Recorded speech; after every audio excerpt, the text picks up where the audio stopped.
All right, hey, what's going on, Freedomers? Okay, so masculinity 101. Um, I've accepted that I have to heal my masculine for me to dominate my life, at least in this sector of my life. And I said something on Facebook of this notion. So excuse me, start. Just listen to me. Just hear me out for a second. Um, you as a man, my power as a man is not in my femininity. My power as a man is in my masculinity. My balance comes from my femininity, my inner femininity. Wholeness comes when you know who, what, when, where, and why, and you know when to integrate what. And you know the mastery of both, which takes a lifetime, right? But to source out the starting point of your power as a man, you need to be more masculine. Because I'm learning that the world will not reward you inwardly or outwardly as a man, not as a woman. I'm not talking to the women, I'm talking to the men.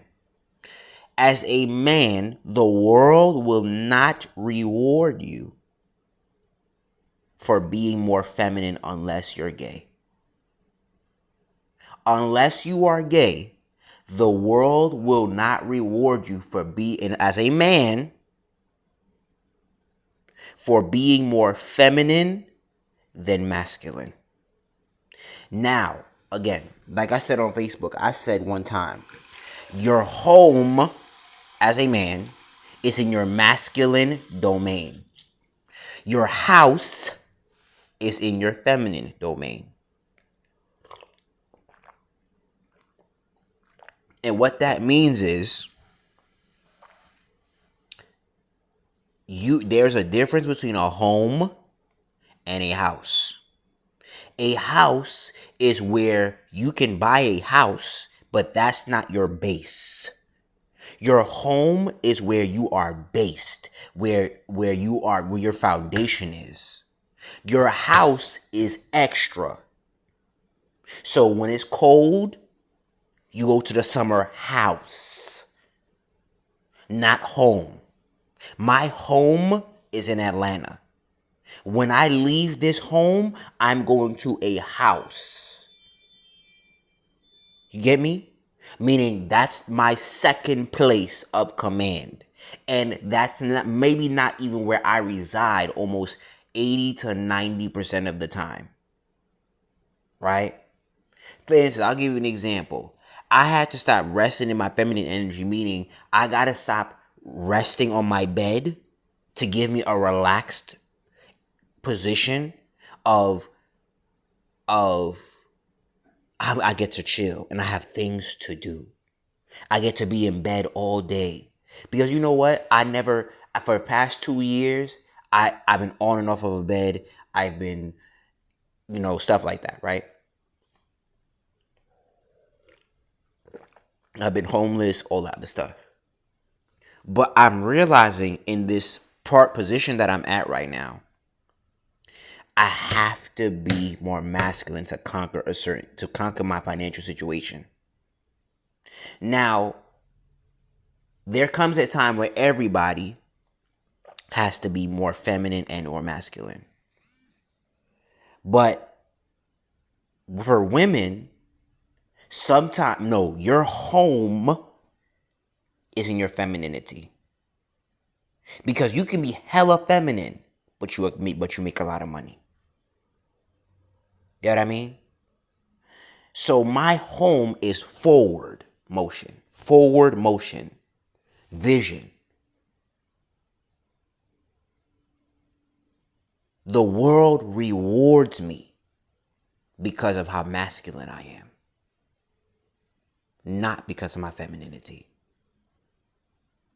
If anything in the world, I heard a partner say, and she used it in the wrong phase with me. She said, my femininity is for those who earn it. And I'm learning as a man, women are to come through the filter of your purpose or your goals. Because when they are not coming through, when you are not seeing them with the filter of your goals and your mission and or your purpose, those three things, your goals, your mission, or your purpose. Because sometimes you don't need a purpose, you need a mission. You get what I mean? Sometimes you don't need a purpose. That's too feminine. A purpose is something that affects the greater of mankind, according to Dr. Miles Monroe. Big up Papa Baba Monroe. She said ambition is something that affects you and you personally. Like you get the cars, the clothes, the nice house, etc., etc. But I would say as a man, before you find, I would say, a big purpose, get on a mission. Be on a mission to accomplish something. And that's what I'm going to start using. Get on a mission. A mission to help to do something for yourself. And no one can distract you from that mission. No circumstance can distract you from that mission. Because right now, it's kind of hard for me to tap into my purpose. I ain't really fully there yet. But I can have a mission to say, I want to make such and such a week. And nothing's going to stop that mission. Nothing. Or mission or goal. And the mission is based on two things: who you become, and later on, what you accomplish. But in the beginning, it's a hard process, but it's a becoming process. Right?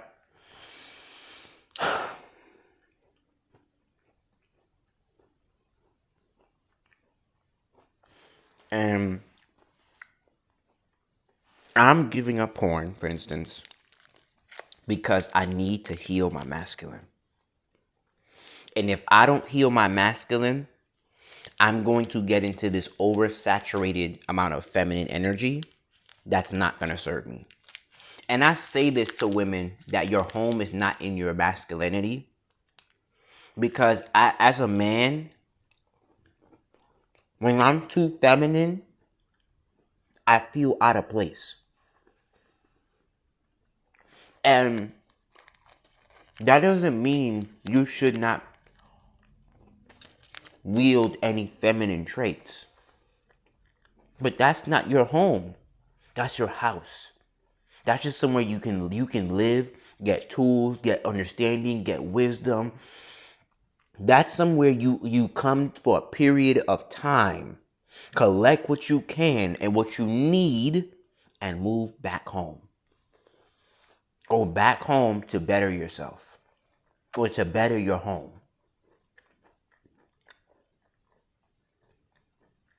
But the more you just say, oh,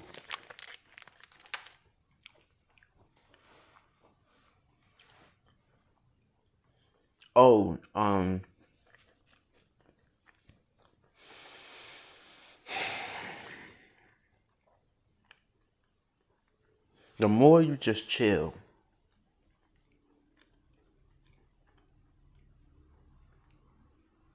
in your feminine,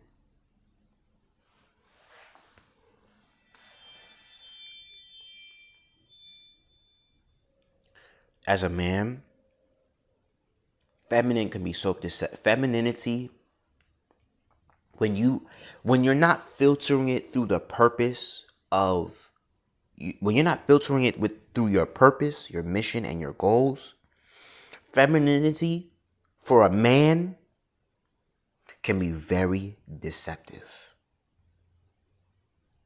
You hear me? It can be very deceptive because you don't know the order in which it should be in your life.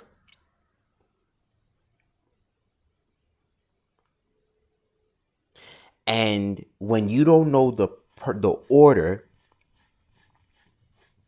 in which it should be in your life, you do the feminine energy, or you do the feminine trait of confusion, or no, of chaos and flow. Men are not supposed to be about flow. There is a time to flow. There is a time to follow your intuition. There is a time to follow your gut. There is a time to be chaotic. But as a man, your primary purpose is order, structure, discipline, logic,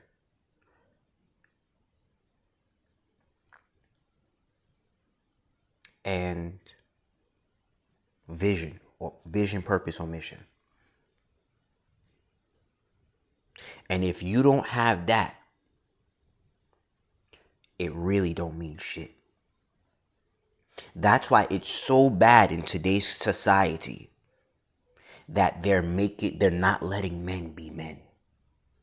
It's dangerous how they're trying to emasculate men and destroy and cutthroat men. It's dangerous. Because when I observe women, I really understand what Kevin Samuels says when he says women won't survive without men. I agree. I wholeheartedly agree. Women would not survive without men. We can survive without them. Here's why. We have enough logic and linear systems where we may not procreate, but we can sustain survival. Women are very emotional, and here's what I mean by that. They're about flow. So one day they're here, one day they're here, one day they're and I don't mean like this, right? Which is bad sometimes. But I mean gaspingly up, drastically down. And it's so bad that you can't maintain any order like that, because one day you're super up here, the next day you're super down here. That's a problem when not ordered. When you don't have order that says, all right, we need to streamline this. I've seen it with every woman that I deal with. They're up here one day, they're down here the next. They're not streamline. And that doesn't mean men don't have woes. You get me? But, women will not survive without us. Don't let them fuck you up telling about, oh, they could do all these things without us. Bullshit. If I'm telling you, bro, if men drop their jobs today and say we ain't doing it, women will take hundreds of years to catch the fuck back up. And that's fact. Again, I'm not saying men don't have a craving for love and companionship and feminine nature, because I do. But I see with some of the women that I hang around in different financial brackets and different emotional levels, bro. Don't let the world tell you or convince you, that you don't matter. You fucking matter. Just don't surround yourself around no woman who says men don't matter, because they do. They do. And when you don't have proper discernment, that's where women fuck up at. Their discernment is offer than a motherfucker. Men be men. The world will not reward you unless you're masculine.